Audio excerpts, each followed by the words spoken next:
Hey everyone. So, obviously, we have to talk about this video that I featured in last week's Public Freakouts Unleashed episode, where a couple of teenagers were fishing at a lake located within an HOA neighborhood and found themselves accosted, some would say attacked, by an old man. One of these two sidekicks claims, loudly and repeatedly, that he's the president of the HOA of this neighborhood, and they demand that these boys stop fishing at once and leave. Things escalate as the boys push back on the irate adults, until the man gets so riled up that he actually, in a sort of iconic moment from this footage, snaps the boy's fishing rod in half over his knee. There have been a lot of under-the-radar developments here that I found very interesting as I've been following this story. But first, let's take a look at the footage that has the internet so up in arms. Don't threaten us. You're trespassing on private property, young man. We're waiting for the police to come. You don't need to get out of here. No, wait for the Leave. No, we're going to talk to them. Leave. We're going to talk to them. You threatened us. He's our president. You threatened Phone us. to go in the lake, young man? You threatened us. You want that phone to go in the lake? Back away Walk from out of here, him. boys. Back Walk away out from of him. here. He walked up. Back Don't up. test me. Back Walk up from out of me. here. He walked up on me. Back up from me. Get out of here. Back up from me. How'd I take that phone and put it in the lake? Yeah, now I'll press charges. For what? Like assault, what? For what? Assault. Yeah, I'm not assaulting you. Get out of here. He said he. We're just going to wait. We're not going to mess with anything. Get out of here. We're- You're fishing in a private lake. Get the hell out of here now. The cops are coming. We're just waiting for them. Okay, good. Yeah, we're waiting for them. You know just what? We're wait going for to them. prosecute. So your parents are going to be real proud of that. All right. We're going to prosecute you, and you're going to pay all kinds of money because you're being a dick. I'm not being a dick. You are. Sir, you're the one yelling. You're on private property, Sir, young man. I'm just Get trying to out of fish. here. You threatened us and you walked up Get on me out of and here. hit You're me. on private property. Get out of here. Don't We touch me. just said we wanted to Touch wait. me. You touched me earlier. Get out of here. You touched Get me out of earlier. here. You touched me earlier. Yeah, wait till your parents. Wait till I get a hold of your parents. Call them. Give me your call them right now. My phone's dead. Call them. Phone's You dead. call them. I don't Call feel your like parents. it. I'll just talk Let's to call the the police. I'm going to just talk to the police. You don't even know their number. You live in your parents live in this neighborhood? Don't worry about that. Hey, listen, he knows everybody He said in that- here. he said he said did, his but I last think name's he's Smith. lying. Do you know any Smith lives in here? No. Okay, so what's your real name, buddy? I'm not telling. your name? I'll tell the police that. I'm not telling y'all your that. name? Wait, what's the You don't problem? live in here. Okay, we're just gonna wait till the police. If we He wait for the knows police. everybody that We're waiting lives for the in here. police. He's the president. He's lived here for years. And there's no Smith that lives in here. We could stop fishing, but like we're just gonna wait for the police. You don't live in here. We're gonna wait for the He police to be knows here. every family in here. We're just gonna wait for the police. Douchebags from. I mean, really. Where you guys from, man? Tennessee. Tennessee. Well, your parents would be proud of you. Why don't you send me that video? I'll send them and show you what a fine young man they're raised. You touched me. You touched me, go. didn't you?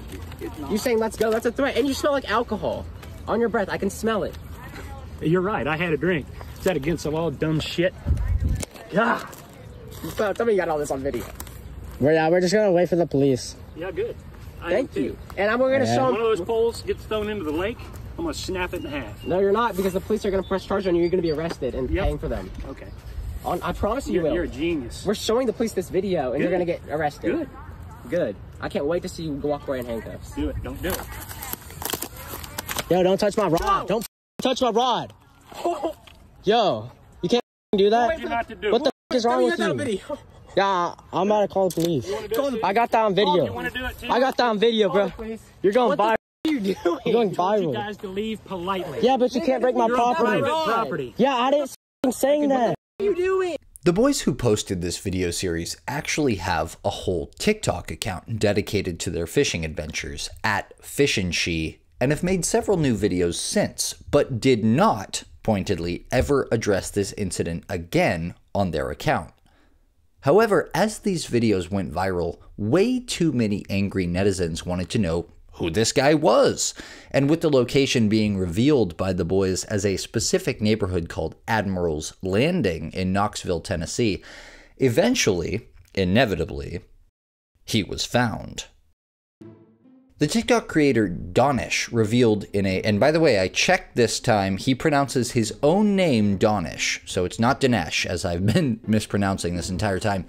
Donish revealed in a video shortly after the footage was posted that he had located the man in question, and revealed him to be one Matthew Webster, retiree and committee chair for the Haiti Outreach Program, which many people actually mistook for this Haiti outreach program from Mississippi, and they got so many angry messages that they actually had to clarify, hey guys, leave us alone here. We have no affiliation with this guy at all. We're from Mississippi, not Tennessee. In actuality, the Haiti outreach program that Matthew was a part of was an organization run by Matthew's church, the Cathedral of the Most Sacred Heart of Jesus in Knoxville, Tennessee. And when I was looking into this church, I started to notice a couple of things, like the total lack of comments on any of their social media or any mention of his affiliation, a notable lack of any statement or anything about this incident, and then there was this very weird coincidence. The website for the Haiti Outreach Program, found under the Community Support segment of the Sacred Heart website's Serve tab, is coincidentally under maintenance right now.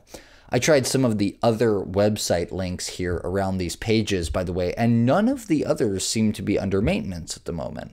Just saying. And the TikTok creator named Ken Sconson noticed the same thing, only he decided to take it a step further and use the magical internet tool that some of you may have heard of, the Wayback Machine, which does screenshots of every internet page ever and archives them so that should you try to scrub something like this, the internet truly is forever. And sure enough, the original website did in fact list Matt Webster as their chairman. He also found an archived version of an article from their main website, which they had scrubbed in an unbelievably guilty-looking move, announcing and celebrating the appointment of Matt Webster.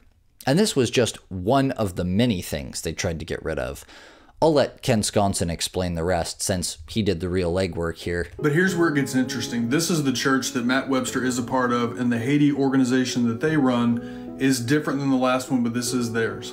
And this is from the website, the Haiti Outreach Organization website that Matt Webster is a part of, and they're doing a good job. Their website's down. They think they've covered it, but here's what they don't know about. One of my favorite websites, it's called the Wayback Machine. This is basically an internet archive, archive.web.org or something like that, but you can plug any website into this and it'll show you basically a calendar view of all the dates that website was bookmarked, and you can go back and see the original version of that website.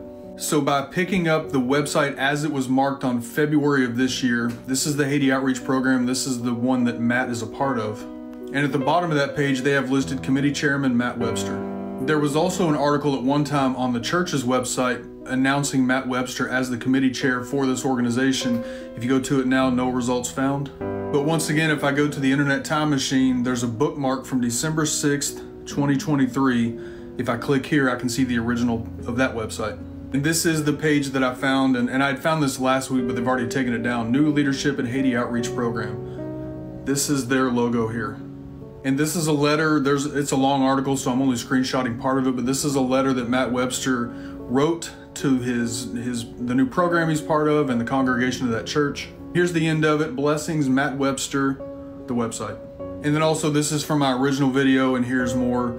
This was his email for the website. This is from the Haiti Outreach Program Instagram page, and here's Matt Webster. And then this is from a newspaper article that they shared a link to from November 6, 2022. So he was a part of the organization. I don't know his current standing right now since this incident and since all the backlash he's gotten, but up to that point you can see the trail of the websites, the social media from the church, everything that showed that Matt Webster was part of that organization. They've done a great job of trying to cover up, take things off the internet, but they don't know much about the Internet Time Machine apparently. And I've had communication with another person from Knoxville who I believe she said she goes to that church or she knows about the church, but she was the one that let me know that they're starting to take things down and they're really working hard to cover it up. So they tried to get away with just quietly scrubbing all affiliation with this guy and hoping that absolutely no one would be able to figure it out. But if we've learned one thing on this channel, you don't underestimate the internet sleuths. You have been caught, Sacred Heart, dare I say, red-handed. Once again, if the internet wants something found, they will probably find it. Okay, so we have the Sacred Heart Church scrubbing all info and affiliation with this guy, but ducking any acknowledgement of that affiliation entirely. And then we have Webster, who's deleted all of his social media accounts as well. But again, we have the screenshots, so that's not going to do much to save you from anything other than mean messages. And that's all well and good. But a couple of days ago, I stumbled upon a video on TikTok from yet another TikTok creator, but this video ended up being the hottest tea on this situation you could possibly hope for. See this guy? Notice any resemblance here? They look awfully similar, don't they? That's because this young man, who until now has been quietly running a social media venture to rescue dogs, is actually Matthew Webster's son. And he noticed the viral video of his dad going around and decided it was a good opportunity to dish on the messy family drama here. And it is messy. Remember in the video when the kid whose face Matthew got up in was saying he smelled like booze? And you smell like alcohol on your breath. I can smell it. You're right, I had a drink. Is that against the law, dumb shit? Well, there's a reason for that, and it ended up being a lot more integral to the understanding of Matthew's actions here than we could have imagined. By now, everybody's seen the video of my dad being drunk at the fishing pond that everybody fishes at, but he's an alcoholic, and everybody is in my family. I was at one time, and I stopped. I moved out. Mom's in another state. They divorced. He moved there with his girlfriend last year. And it's just been hell because he's got like a new group of friends that just don't tell him no. It's stupid. It's like kindergarten or high school, but I'm staying away from it. I want to tell my dad I love him. I'm not going to talk to him. He's going to go through this. And yeah, there's a lot of family. My little brother's involved. He lives there still, so I've got him here at my house, and yeah, so it's just I don't know. But I'm gonna keep doing me. I love you, Dad. Peace. So first and foremost, notice how he says that this is a pond that everyone fishes at. So the idea that these kids were even doing something out of the ordinary by fishing here is sort of debunked, right? But he goes on to say that his dad is in the throes of a deep problem with alcohol, had divorced his wife, pushed away this young man, his older son, and now finds himself surrounded by friends, perhaps the people in part who towed behind him during this incident, who enabled these behaviors. This was, in the end, caused by Matthew's struggle with alcoholism, which does make this whole meltdown and overreaction make a lot more sense. And let me just say this, I have sympathy to a certain degree for people who struggle with addictions. I know it's not as cut and dry as someone being a bad person for being addicted to something, even though those behaviors can sometimes lead a person to say and do bad things, right? But it also isn't an exoneration or a hall pass to attack, harass, accost, or harm other people who get caught in your warpath.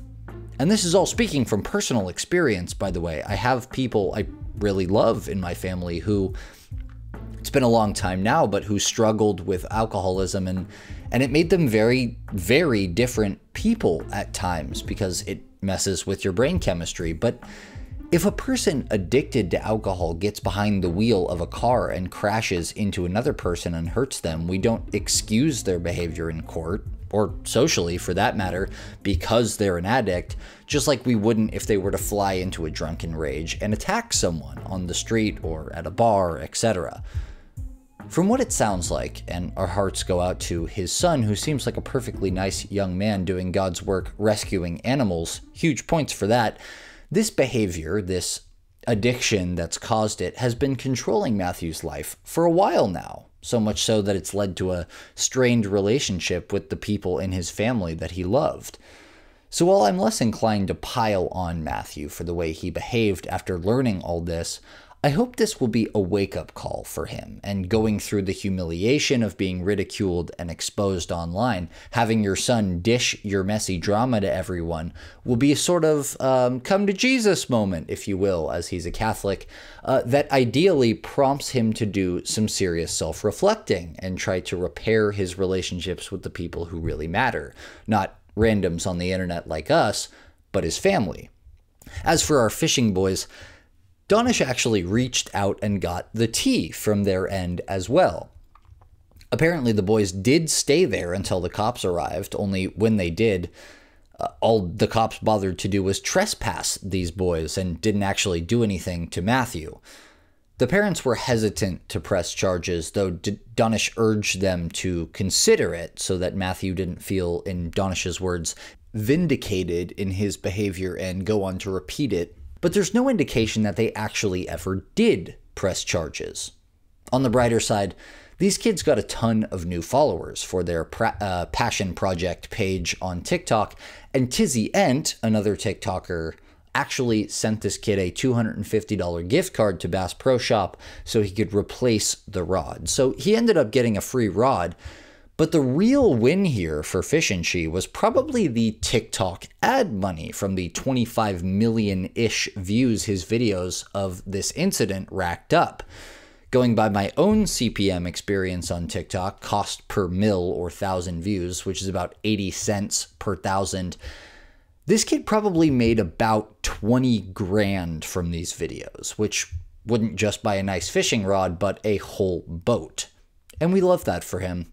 Finally, countless people who live in the area have commented on these videos that they loaded up their fishing gear and headed out to this pond themselves to fish there, just to piss Matthew and his HOA minions off. So we hope they found the fishing there at Admiral's Landing to be quite pleasant.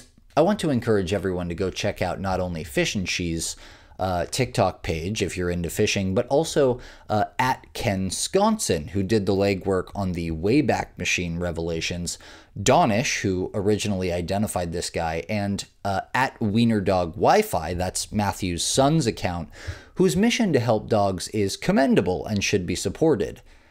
Thanks so much for watching, everybody. I'm going to leave this one here, and I think this is probably the end of the HOA President Fishing Rod Karen saga, but we'll keep an eye out for updates and let you know if anything changes. Please leave a like and subscribe if you enjoyed the show, and I'll see you around.